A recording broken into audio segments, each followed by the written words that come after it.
Exatamente, agora são 8h39, a gente vai acionar Diego Amorim em Brasília, tem convidado especial pra gente aqui no Jornal Nova Brasil.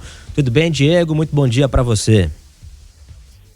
Bom dia, Tebas, bom dia, Nonato, bom dia, ouvintes da Nova Brasil FM. Eu estou aqui no gabinete do ministro José Múcio Monteiro, ministro da Defesa do governo Lula, que gentilmente, nesse dia histórico, 8 de janeiro de 2024, recebe o jornalismo da Nova Brasil aqui. Ministro, bom dia, obrigado pela gentileza de nos receber. Prazer muito grande, um abraço para os seus amigos, para os seus ouvintes e estou à sua disposição. Ministro, 8 de janeiro de 2023 acabou ou ele ainda continua? Tomara que tenha acabado, né? Se você perguntar qual é o dia que eu mais desejo ver como será o dia 9 de janeiro de 2024. Tem gente que tem interesse nesse conflito, nessa polarização, de não tirar um olho do passado. Eu acho que nós estamos vivendo um período de absoluta pacificação. Você não teve, ao longo desse ano, aqui nas Forças Armadas, um ato de disciplina.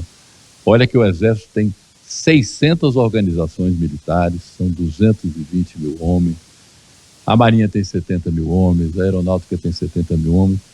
Diego, você não viu uma nota de ninguém, um protesto de ninguém público. Evidentemente que ninguém pode fiscalizar WhatsApp, cada um que troca os seus telefonemas, mas nós passamos o ano de muita tranquilidade, de muito produtivo. Ministro, nas entrevistas dos últimos dias, o senhor chegou a dizer que o 8 de janeiro de 2023 não vai se repetir nunca mais.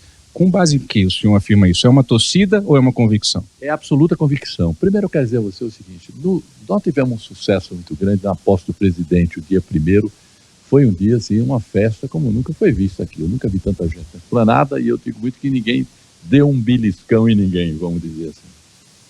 Acho que nós achamos, por conta daquilo, que as coisas estavam absolutamente todas pacificadas. De certa forma, não sei se nós relaxamos ou se nós acreditamos na boa vontade de todos. Eu estava aqui no dia 8, trabalhei o dia todo, não imaginávamos que aquilo ia acontecer, mas hoje nós estamos, vamos dizer assim, atentos para que aquilo nunca mais aconteça.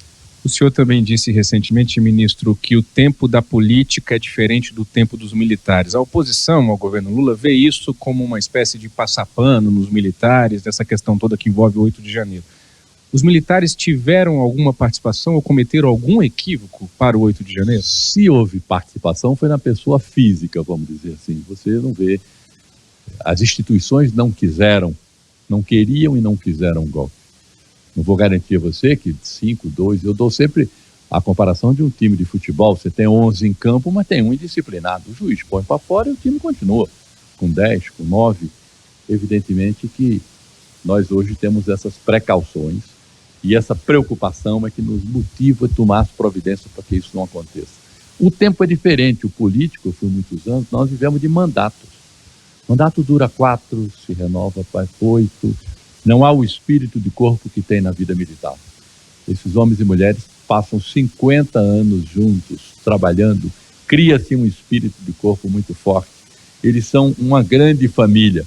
Às vezes um vai para a reserva, mas fica um irmão, um genro, um cunhado, um filho, de maneira que você às vezes está falando com um general, um coronel, um major da reserva, mas pode ficar certo, absolutamente certo, que tem alguém dele que continua na ativa. Então são dois grandes segmentos preocupados com o país, responsáveis, que estudam durante 50 anos hierarquia e disciplina, mas que estão... O primeiro pressuposto, Diego, é que quem é democrata não torce por golpe, né? Qual é o campo de batalha do democrata? São as eleições, né? É o dia da eleição, é que você substitui os comandos, vamos dizer assim. Então eu tive a felicidade, com o convite do presidente, de conhecer este lado. Os meus 35 anos de política não tinham me dado a visão que eu tenho hoje. É por isso que eu defendo muito que o político tem que ficar no lugar do político e o militar tem que ficar no lugar do militar. Qualquer militar que for para a política, nós incentivamos. Agora, não vai e volta para fazer proselitismo político dentro do Estado. Tem que ir para a reserva, como tem projetos nesse sentido. Porque eles são... O livro mais importante dos militares é a Constituição brasileira. E o chefe deles, o comandante supremo, está lá na Constituição, é o presidente da República. 8h44, você está no jornalismo da Nova Brasil FM, nós estamos ao vivo aqui em Brasília, no gabinete do ministro da Defesa, José Múcio Monteiro, que gentilmente nos recebe nesse dia histórico, 8 de janeiro de 2024. Nonato, Tebas, alguma pergunta para o ministro? Eu repasso a ele, por gentileza. Eu tenho sim, Diego. O presidente do IPHAN há pouco falou em educação patrimonial, né, para a gente dar o valor que se deve às obras que foram destruídas, e para que isso não se repita, que é necessário a gente trazer essa educação patrimonial para a sociedade como um todo. Aí a minha pergunta do ministro vai mais ou menos nessa linha. Não nos falta discutir mais os papéis de instituições como Polícia Militar, Forças Armadas e etc., além da harmonia entre os poderes, ou ele entende que a gente tem isso de modo suficiente hoje? Muito bem. Ministro Roberto Nonato pergunta se não é necessário que haja uma discussão maior sobre o papel das forças de segurança, das polícias, do desempenho e das funções de cada uma dessas instituições, para além da busca da harmonia entre os poderes? Nonato, olha, isso já está absolutamente definido. Algumas pessoas que não conhecem os limites que cada um, vamos dizer assim, se lastreiam, é que às vezes tenta misturar. As Forças Armadas conhecem muito bem o seu papel. Eu às vezes tenho vontade que as Forças Armadas, por exemplo, participem mais da vida da sociedade, não vá para a rua só com GLO. A Constituição diz que o militar das Forças Armadas só pode ir para a rua com GLO. Eu gostaria muito que a sociedade soubesse do que as Forças Armadas fazem. Repara, o que a gente tem para o ano de 2024, daria para fazer um programa especial com você, Diego. O espaço está aberto, ministro. Nós vamos agora, na próxima semana, próxima semana, com a presença do presidente, das obras do ITA, em Fortaleza. Com a presença do presidente, nós vamos também, na próxima semana, lançar o CEITEC na base da Aeronáutica de Salvador. O presidente deverá assinar o protocolo de intenções e de início da Escola de Sargento em Pernambuco. Ou seja, nós estamos investindo no campo da educação. O militar, eu digo muito aqui aos meus companheiros das três forças, que eles pecam muito apenas em cumprir as ordens e a determinação. Mas não se preocupe em divulgar. Você não pode imaginar o que as forças fazem pela sociedade. Esse ano nós estivemos presentes nas cheias do Sul, estivemos presentes na seca do Norte, nós estivemos presentes na seca do Nordeste, na Operação Carro-Pipa, nós estivemos apagando o incêndio no Centro-Oeste brasileiro, nós estivemos no Rio de Janeiro, nessa operação recente, essa GLO específica que o presidente autorizou nos portos, aeroportos, para combater o tráfico de drogas. Nós tivemos nas fronteiras, nós temos 16.600 quilômetros de fronteira. Você vê na televisão o sofrimento do americano com 3.600 quilômetros de fronteira com o México. Nós temos 17 mil quase. O fortalecimento as pessoas dizem, não, vocês têm problema com a Venezuela? Não, nosso papel é zelar pelas nossas fronteiras. Pode ser Uruguai, Paraguai, qualquer um das nossas fronteiras. Evidentemente, onde tem uma crise, onde tem uma ameaça, onde tem uma perspectiva de conflito, nós reforçamos. Mas as Forças Armadas servem demais à sociedade, divulga-se pouco. A gente tem essa preocupação de divulgar mais, dizer o que nós estamos fazendo. Semana que vem estamos lançando mais um submarino Riachuelo, que começou lá no segundo governo Lula.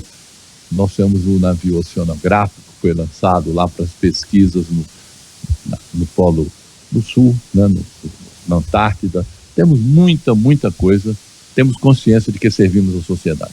Ministro, para a gente concluir, voltando ao 8 de janeiro, o senhor também já comentou sobre isso em diversas ocasiões, mas exatamente um ano depois dos ataques aqui na Esplanada dos Ministérios, qual a avaliação que o senhor faz do acampamento aqui em Brasília no setor militar urbano? Nós como sociedade, eu como jornalista, o senhor como ministro, nós subestimamos aquele acampamento? Não, eu tinha consciência do que tinha lá.